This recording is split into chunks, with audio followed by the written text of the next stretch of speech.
오늘 은혜 받으실 하나님의 말씀은 신약성경 마가복음 14장 32절에서 39절까지의 말씀입니다.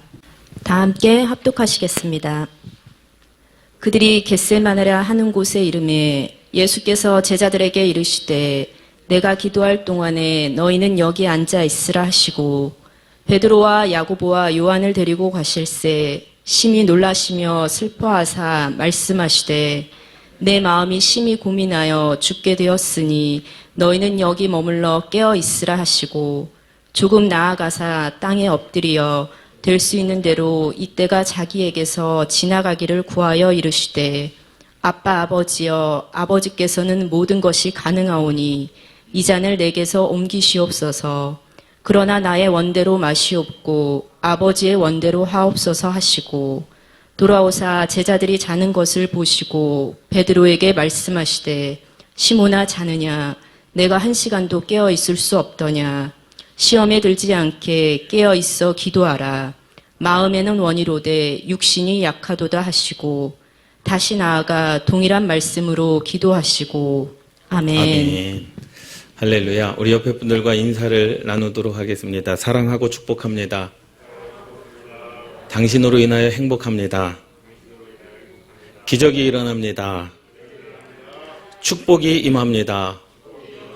아멘. 할렐루야. 놀라운 역사의 은혜가 여러분들 가운데 임하시기를 주님의 이름으로 축원합니다. 아멘. 아이들이 우리 아이들이죠. 선민이, 서연이, 서진이가 궁금한가 보더라고요. 뭐가 궁금하냐? 아빠가 말씀을 어떻게 준비하는지 궁금한가 보더라고요. 아빠는 말씀을 언제 준비하냐고 그렇게 묻더라고요. 그래서 평상시에 준비한다고. 그런데 왜 주말만 되면 바쁘냐고. 토요일만 되면 예배 준비해야 된다고 바쁘냐고. 말씀을 주중에 이렇게 묵상을 하고요. 그 말씀을 계속 머릿속에 계속 묵상을 합니다. 새벽에 기도하면서 하나님께서 주신 감동들은 제가 이제 아이패드가 있는데 아이패드에다가 기록을 하고 또 이렇게 어디 가다가 이제 목사님들과 대화를 나누면 핸드폰에 기록을 합니다. 요즘 시대가 좋지 않습니까? 이게 다 연동이 되거든요. 그래서 아이폰에다 기록을 하면 핸드폰에도 동일하게. 그래서 1시간 동안 이 묵상한 내용들을 가지고 이제 토요일 날 그것을 정리를 하는 거죠. 1주간 동안 주신 모든 그 말씀들을 하나부터 이제 1부터 이렇게 쭉쭉쭉 정리해 가면서 그것을 정리해서 진짜 어려운 것은요, 설교보다도 이 주보에 이 짧게, 간략하게, 요약해서 적는 게 그게 굉장히 어렵더라고요.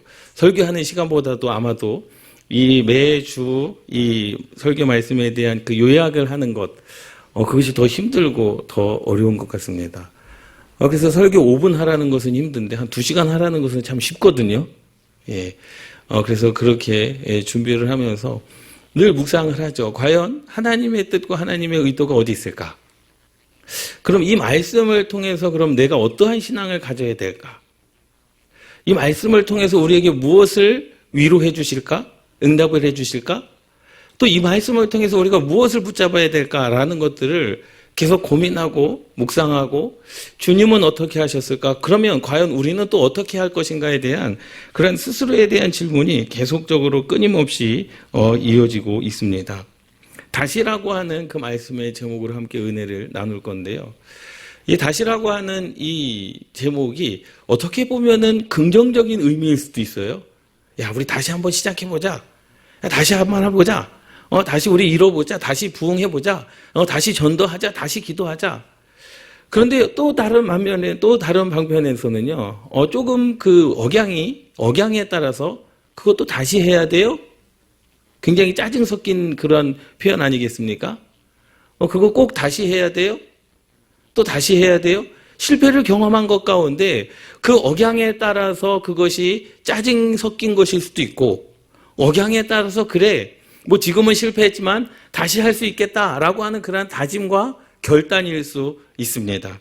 그런데 오늘 본문 말씀에 보면 39절에 예수님께서 다시 재차 나아가 동일한 말씀으로 기도하셨다라는 겁니다. 똑같은 말씀으로 똑같이 기도하셨다라는 거예요. 왜 주님께서는 기도하지 않으셔도 될 분 같은데 늘 항상 한적한 곳에 가서 기도를 하셨고 산에 올라가서 기도를 하셨고 오병이어로 많은 5천 명을 먹이시고 난 다음에 많은 군중들이 예수님을 따라갔습니다. 그런데 많은 군중을 뿌리치시고 예수님은 홀로 산에 올라가셔서 기도를 하셨습니다. 예수님은요, 많은 사람들이 왕으로 세우려고 할 그때에 자신의 무엇 때문에 교만할까 봐, 그것으로 말미암아 자기가 우쭐할까 봐 그것을 일부러 뭐 하셨습니까? 피하시고 홀로 산에 올라가서 하나님 앞에 기도한 줄 믿습니다. 오늘 본문 말씀 첫 번째는 그겁니다. 하나님께서 부탁하는 것은요, 차원이 다른 부탁인 줄 믿습니다. 할렐루야. 제가 2주 전인가 한 10일 전쯤인 거예요. 예, 여기 자리에 참석을 안 하셨습니다. 예, 방송으로 예배를 드리실 것 같은데 어떤 집사님에게 무엇을 부탁을 했어요. 집사님, 제가 무엇을 부탁 하나를 해도 될까요? 마치자마자 아니요 하지 마세요. 예, 라고 말씀을 하시더라고요. 예, 굉장히 서운했습니다. 예, 이 자리에 안 계셔서 말씀하는 거예요. 예. 그런데 하나님께서 부탁하시는 것은요, 차원이 다릅니다. 하나님께서 저와 여러분들에게 사명을 맡기신 것이요, 차원이 다릅니다. 그것은 오늘 32절 말씀에 겟세마네라 하는 곳의 이름에 예수께서 제자들에게 이르시되 예수님께서 내가 기도할 터이니 내가 기도할 동안에 너희는 여기 뭐에 있으라? 앉아 있으라는 거예요. 그런데 많은 제자들에게는 그렇게 말씀하시고 누구를 데리고 가십니까? 베드로와 야고보와 요한을 데리고 갑니다. 그러니 나머지 제자들은요, 그냥 여기 앉아 있는 것만으로도 되는데 베드로와 야고보와 요한에게는 다른 것을 주문을 하십니다. 다른 것을 요청을 하십니다. 그리고 깨어 있으라는 거예요. 그리고 주님이 기도하고 돌아오셨을 때에는 너희가 왜 한시라도 깨어 있을 수 없더냐? 기도하라고 또 요청을 하십니다.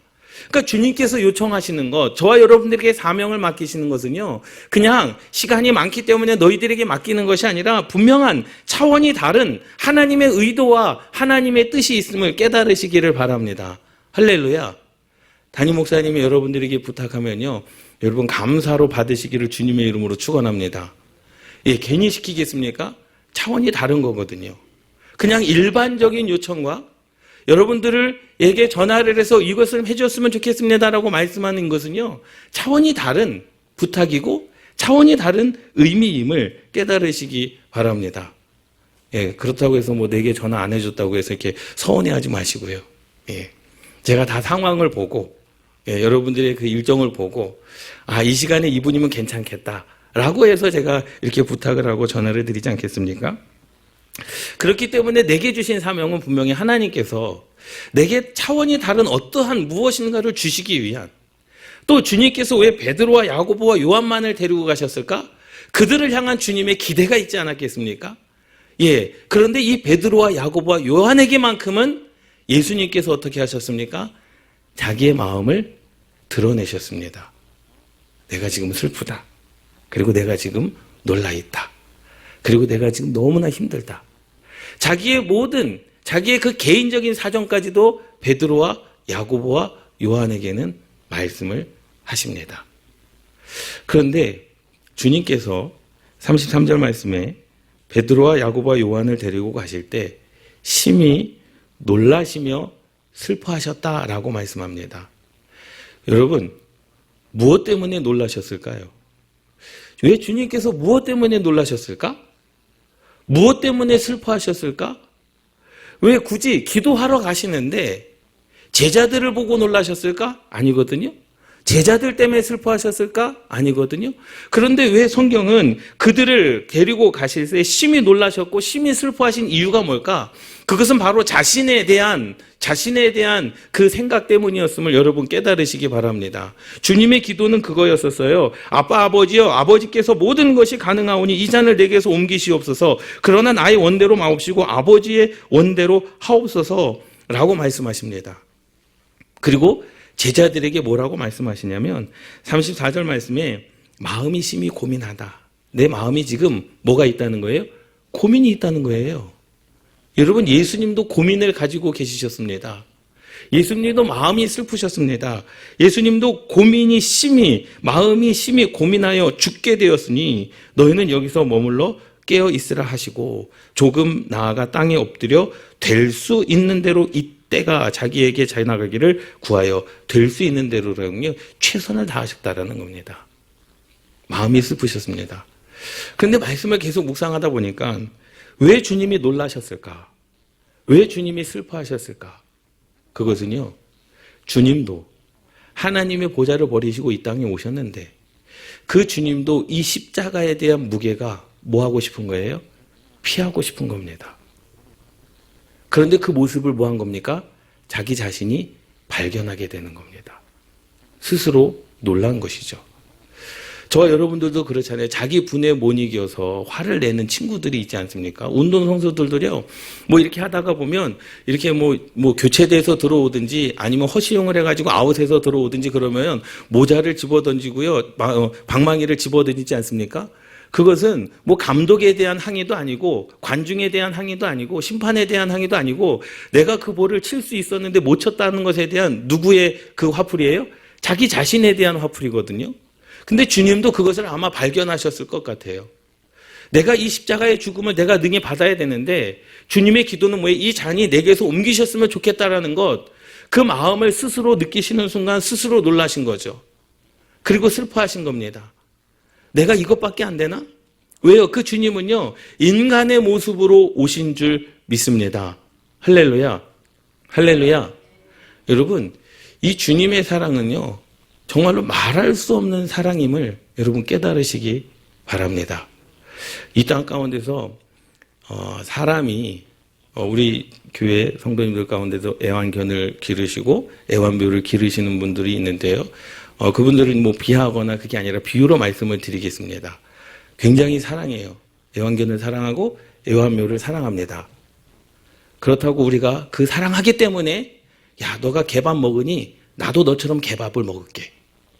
너가 개처럼 사랑하니 나도 너처럼 개가 될게 라고 하는 사람은 없습니다. 내 것을 놓지 않고 그냥 너가 내가 되어주기를 원하는 거죠. 내가 너를 사람처럼 대접해 줄게. 그런데 주님은 그렇지 않으셨습니다. 주님은 그 하늘 보좌를 버리시고 우리처럼 인간의 모습으로 이 땅에 오셨다라는 거죠. 우리를 신으로 만드신 것이 아니라 하나님께서 낮고 낮은 이 땅 가운데 저와 여러분들의 모습으로 오신 줄 믿습니다. 그만큼 자기를 모든 것을 다 포기하고 오시지 않으셨습니까? 근데 그 주님께서 기도를 하시는 거예요. 내가 십자가에 죽을 것을 맞지만 이 아픔들, 이 슬픔들, 내 마음에 심히 고민하여 죽게 되었으니 너희는 여기 머물러 깨어 있으라 베드로와 야고보와 요한에게 부탁하셨습니다.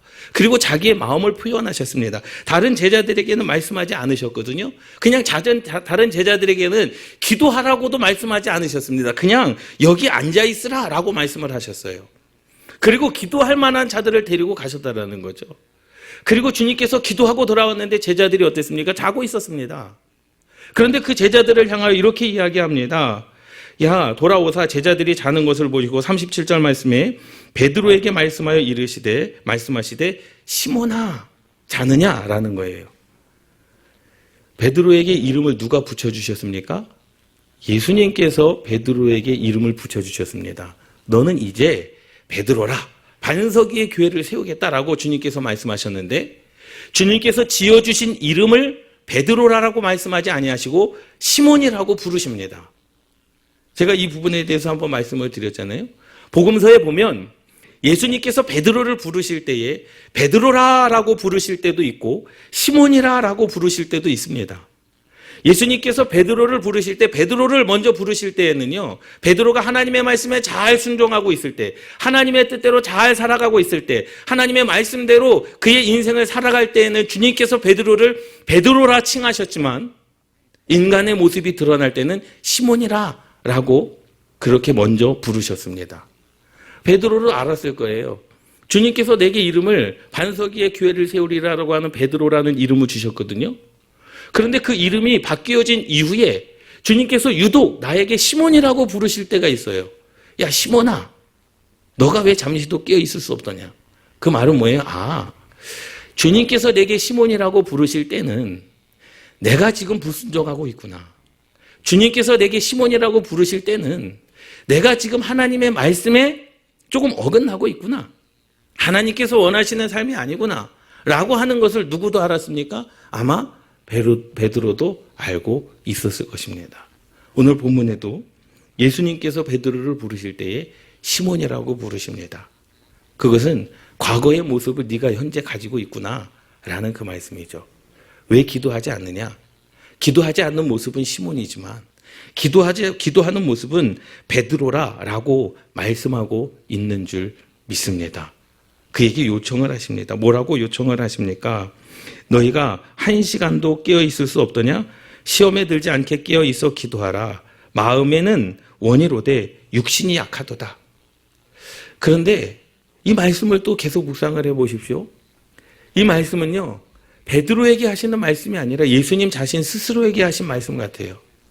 내 마음이 지금 마음은 원이로되 육신이 약하다라고 말씀하시는 거죠. 이것을 위해서 뭐 하다는 거예요? 기도를 요청하신 겁니다. 함께 기도하자라는 겁니다. 그리고 예수님께서 다시 나아가 동일한 말씀을 기록을 하셨습니다. 동일한 말씀은 무엇입니까? 이르시되 아버지께서는 모든 것이 가능하오니 이 잔을 내게서 옮기시옵소서. 그러나 나의 원대로 마옵시고 아버지의 원대로 하옵소서. 이 기도를 아까 했던 그 기도를 동일한 기도를 또 똑같이 주님께서 하나님께 기도한 줄 믿습니다. 그 이유는 한 가지입니다. 내 뜻이 아니라 하나님의 뜻에 순종하기 위함인 줄 믿습니다. 할렐루야. 이런 은혜가 저와 여러분들 가운데 있기를 주님의 이름으로 축원합니다. 마가복음 14장의 전체 내용을 보면 대제사장과 유대인들이 예수 그리스도를 잡은 것 같지만, 가룟 유다가 은 30냥이 예수 그리스도를 판 것 같지만, 빌라도가 예수 그리스도를 사형을 선고한 것 같지만, 이미 주님은 뭘 알고 계셨습니까? 자기가 십자가에 죽으실 것을 알고 계셨습니다. 대제사장들과 바리새인들과 서기관들이 자기를 잡아 그 공회에 넘겨주기 전에 이미 예수님은 자기가 죽으실 것을 알고 계셨습니다. 예수님은 10번이고 1000번이고 그 상황 가운데서 풀려날 수 있는 기회도 있었고, 그러한 권력도 있었고, 그러한 힘도 있었고, 그러한 많은 군중들도 데리고 있었습니다. 그러니 예수님은 그들에게 붙잡히신 것이 아니라 예수님은 그들에게 어떻게 해요? 그냥 붙잡혀 주신 것입니다. 왜요? 하나님의 뜻에 순종하기 위함이었는 줄 믿습니다. 이미 예수님께서는 그들이 붙잡히기 전에 제자들에게 이미 말씀을 하셨습니다. 천국 복음을 말씀하셨습니다. 나는 죽을 것이다, 그녀라 부활할 것이다 라는 거죠. 이미 알고 계셨습니다. 많은 이들은 예수님을 붙잡았다, 예수님을 사형 선고를 했다, 예수님을 가뒀다라고 하지만 예수님은 그 길을 홀로 스스로 먼저 택하여 순종하여 그 길을 걸어가신 줄 믿습니다. 예수님의 14장의 말씀에 보면 예수님의 십자가의 길의 여정에 대해서 말씀하고 있거든요. 예수님께서 14장 12절에서 16절 말씀에 보면 유월절을 준비하십니다. 그래서 예수님은 유월절을 준비하도록 지시를 하셨습니다. 야, 우리가 유월절을 지켜야 된다라는 거죠. 그리고 마지막 만찬을 나누시면서 성만찬을 제정하셨습니다. 내가 이에 죽게 될 것이니 내 잔을 마시라. 이것은 내가 너희들에게 주는 새 언약의 피다라는 거죠. 내 살을 먹으라. 이것은 생명의 말씀이다라는 겁니다. 이미 죽을 것을 다 예견하셨습니다. 그리고 베드로가 예수님을 3번 부인할 것이라는 것도 말씀하셨고, 그리고 기도하러 겟세마네 도능산에 올라가셨고, 거기서 말씀을 이루시기 위하여 내 뜻이 아닌 정말로 또 다시 하나님께 그 기도하는 동일한 말씀으로 순종할 수 있는 마음을 허락해달라는 기도를 주님께서 하셨습니다. 붙잡히시고 대제사장 앞에 끌려가시고 정말로 베드로는 예수님을 모른다고 어떻게 합니까? 3번이나 부인합니다. 그런데 그 모든 것을 주님께서 뭐 하셨다? 알고 계셨다는 겁니다. 주님께서 그 모든 사실을 알고 계셨지만 참 안타까운 것은 마음이 놀라셨고 주님은 슬퍼하셨습니다. 그리고 내 마음이 심히 고임나요? 죽게 되었으니 너희는 여기 머물러 있으라 말씀하셨습니다. 알고 계셨지만 얼마나 힘드셨을까? 그렇지 않습니까? 알고 계셨지만 그 순종함에 그 감당할 수 없는 그 십자가의 무게가 얼마나 무거우셨을까? 그리고 제자들에게 말씀하셨지만 스스로에게 하시는 말씀, 기도하라. 마음은 연이로되 육신이 약하도다. 얼마나 그 십자가의 무게를 벗어버리고 싶으셨을까? 똑같은 인간의 고통을 느끼시면서 손자국에 발자국에 옆구리에 창에 찔려가시면서 그 십자가의 무게를 감당해야 되는데 그것을 감당하기 위하여 기도하신 그 주님의 마음은 어떠셨을까? 그래서 주님은 또다시 기도하십니다. 주님, 하나님, 이 잔을 내게서 옮기실 수만 있다면 옮겨주시옵소서. 주님의 한번 기도를 보세요. 아빠, 아버지께서는 모든 것이 가능하오니 이 잔을 내게서 옮기시옵소서. 주님의 기도는 여기에 초점이 있는 것이 아니었습니다. 어디에 초점이 있었습니까? 나의 원대로 마시옵고 아버지의 원대로 하옵소서. 이것을 위해서 또다시 기도한 것입니다. 내 원대로 나는 이것을 지금 피하고 싶고 나는 마음이 힘들고 슬프고 마음은 온이로되 육신이 약하여 내가 그것을 감당할 수 없으니 감당할 수 있는 무엇을 달라는 기도입니까? 감당할 수 있는 순종, 감당할 수 있는 힘을 달라는 기도인 줄 믿습니다. 그런데 왜 굳이 겟세마네 기도를 하러 가시는데 죽음을 준비하는 주님의 기도 가운데 베드로와 야고보와 요한을 데리고 가셨을까라는 겁니다. 그것은 주님께서 십자가에 지시는 것과 똑같이 제자들도 그 십자가를 져야 되기 때문인 줄 믿습니다. 그래서 우리의 기도는 여러분 한번 생각해 보세요. 여러분들의 기도의 제목을 한번 생각해 보십시오. 여러분들의 기도의 제목은 사실 내 삶 가운데 해결돼야 될 문제들이 너무나 많지 않습니까? 가정의 문제, 직장의 문제, 자녀들의 문제, 그리고 여러분들의 인생 가운데 삶의 모든 문제의 기도 제목들이 너무나도 많지 않습니까? 그 기도 제목 가운데 우리가 다시 기도해야 되고 또다시 기도해야 되고 또다시 기도해야 될 것은 뭐냐면 하나님의 말씀에 순종할 힘을 달라는 기도가 필요한 줄 믿습니다. 할렐루야. 하나님께서 내게 무엇을 요구하시든지 내게 직분을 주실 때 그 직분을 감당할 힘을 달라는 기도, 내게 사명을 주실 때 그 사명을 감당할 수 있는 힘을 달라는 기도, 그 기도가 저와 여러분들 가운데 필요한 줄 믿습니다. 우리는 인간인지라 피하고 싶습니다. 인간인지라 편하고 싶습니다. 인간인지라 때로는 하기 싫을 때가 너무나도 많습니다. 인간인지라 우리는 말로써 죄를 짓지 않습니까? 나는 하지만 하지 않는 사람들을 향하여 비판하고 비방하고 나는 하는데 왜 그들은 하지 않나? 라고 그렇게 우리는 날마다 입으로 범죄하지 않습니까? 여러분, 그것보다 앞서 주님께서 기도하셨던 것처럼 기도하시기를 주님의 이름으로 축원합니다. 나의 원대로 마오시고 아버지의 원대로 하옵소서. 그 어떠한 기도보다 정말로 강력한 기도 아니겠습니까? 그렇기 때문에 기도는요, 다른 기도가 아닙니다. 순종할 힘을 기르는 것이 기도인 줄 믿습니다. 하나님의 뜻을 이룰 수 있는 길, 그것은 오직 기도밖에 없는 줄 믿습니다. 예수님께서 순종하셨어요. 하나님께서 이 땅 가운데 예수 그리스도를 보내시고 야, 너가 십자가에 대신 죽어줘야 되겠다. 그래서 예수님은 그 십자가의 길을 가셨습니다. 순종의 길을 가셨습니다. 그런데 순종의 길의 결과는 무엇입니까? 예수님을 믿고 따랐던 제자들이 다 달아나지 않았습니까? 수제자였던 베드로는요, 예수님 뒤를 꽁무니로 쫓아가다가 결국에는 3번 부인을 합니다. 그리고 예수님 홀로 의회로 끌려가가지고 침뱉음을 당하고 얻어맞고 놀림을 받으셨습니다. 그리고 빌라도에게 신문을 받으시고 죄를 지어서가 아니라 대제사장들과 그리고 율법주의자들과 바리새인과 서기관들, 유대인들로 말미암아 그들의 선동으로 말미암아 예수님은 사형 선고를 받으십니다. 이것이 순종의 결과입니다. 그러니 여러분, 저도 마찬가지고 여러분들도 마찬가지고 이러한 결과를 본다면 우리가 순종할 수 있겠느냐라는 거예요. 그렇지 않습니까? 과연 순종하는 것이 쉽습니까? 하나님, 내가 순종하겠습니다. 그런데 예수님은 하나님의 말씀 가운데 십자가의 죽으심을 순종하셨지만 결과는요, 나빴습니다. 결과가 바뀌는 건 아닙니다. 과정이 바뀌는 건 아닙니다. 예? 예수님은 부활하셨어요. 예수님은 우리에게 생명의 길을 열어주셨습니다. 그런데 그 과정의 마음이 너무나 힘들어요. 내가 너무나 슬픕니다. 마음이 온유한데 육신이 약하기 때문에 그것을 이기지 않고서는 생명을 얻을 수가 없다라는 겁니다. 그래서 주님은 똑같은 기도를 다시 나아가 동일한 말씀으로 기도하시고, 여러분, 그 주님께서도 동일한 말씀으로 똑같이 정말로 하나님의 뜻을 내가 순종함에 있어서 정말로 나는 이거 벗어버리고 싶고 나는 이거 짐을 내려놓고 싶지만 주님께서 말씀하셨기 때문에 나의 원대로 마옵시고 아버지의 원대로 하옵소서, 이 순종하기 위한 그 기도에 처절한 기도가 느껴지십니까? 겟세마네 주님의 기도가 느껴지십니까? 하나님과의 그 영적인 그 대립, 그 느껴지십니까? 여러분, 그러한 기도가 저와 여러분들 가운데 필요한 줄 믿습니다.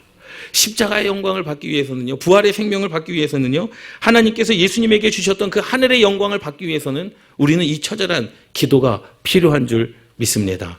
할렐루야, 할렐루야, 할렐루야. 여러분, 그런데 보세요. 기도하는 순간까지는 너무나 힘들었습니다.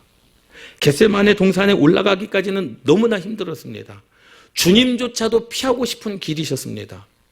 그런데요, 주님께서 기도하시고 성령의 충만함을 입으셨더니 십자가의 무게가 뭐해졌습니까? 가벼워졌습니다. 죽음이 두려운 게 아니라 생명의 기쁨이 충만하였는 줄 믿습니다. 할렐루야. 이것이 하나님의 역사입니다. 순종하기까지는 너무나 힘들어요. 순종하기까지는 이 상황을 내가 벗어나고 싶습니다. 나 아닌 다른 사람을 하나님께서 선택하시면 어떨까? 그러나 기도하지 않은 사람은요, 그 길이 정말로 힘듭니다. 기도하지 않는 사람은요, 그 길이 정말 고통입니다. 기도하지 않은 사람은요, 그 길이 정말로 내 인생 가운데 정말로 더할 나위 없는, 하나님을 믿고 예수 그리스도를 믿고 기쁨과 성령이 충만해야 되는데, 기도하지 않는 사람들에게는 고통의 길이요, 기도하지 않는 사람들에게는 두려움의 길이요, 기도하지 않는 사람들에게는 그것이 피하고 싶은 길이지만, 기도함으로 말미암아 성령이 충만한 사람들에게는 그것이 기쁨이고 행복이고 즐거움인 줄 믿습니다. 할렐루야. 우리는 그 수준을 뛰어넘어야 됩니다. 믿습니까? 왜 주님께서 그 똑같은 기도를 가지고 똑같이 기도하셨는가? 그리고 이 기도를 또 어디서 하셨습니까? 십자가에서도 하셨습니다. 3번을 하셨어요. 동일한 기도를 가지고 3번을 하셨습니다. 그 주님의 말. 그런데 보세요. 읽지는 않았지만 40절, 41절, 42절 말씀 볼까요? 40절 말씀에 다시 오사 보신즉 그들이 자니 이는 그들의 눈이 심히 피곤함이라. 그들이 예수께서 무엇으로 대답할 줄 알지 못하더라. 3번째 오사 그들에게 이르시되 이제는 자고 쉬라. 꾸중 들을 줄 알았거든요. 자고 있었기 때문에 주님께 꾸중 듣고 책망받을 줄 알았는데 오히려 주님이 뭐하라고 말씀하십니까? 이제는 자고 쉬라. 그만 되었다. 때가 왔도다. 보라 인자가 죄인의 손에 팔리느니라. 일어나 함께 가자. 보라 나를 파는 자가 가까이 왔느니라. 이 40절, 41절, 42절 말씀이 예수님께서 기도하고 내려오신 후에 예수님의 말씀입니다. 제자들을 향한 말씀입니다. 여러분, 이 말씀을 읽으면서 여러분들에게 느껴지는 게 뭡니까? 예수님께서 자포자기한 것처럼 느껴지십니까? 야, 기도해도 안 되네. 그냥 때가 왔다. 야, 그냥 기도하지 마. 기도해도 영원히 풀리지 않아. 그냥 기도하지 마. 그냥 자. 때가 왔으니까 그냥 나 죽으면 된다. 이러한 느낌이셨을까요? 아니요.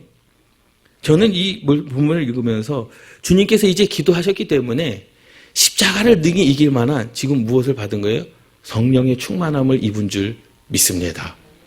이제까지는 기도하기 전까지는 그 십자가가 두려웠고, 이제까지는 마음이 온유하되 육신이 약하여 그 십자가를 피하고 싶은 마음이 충만하였지만, 하나님 앞에 나의 원대로 나오시고 내가 기도에 순종할 힘을 기른 이후에, 기도로 말미암아 성령 충만함을 받은 이후에는 그 십자가가 더 이상 두렵지 않았습니다.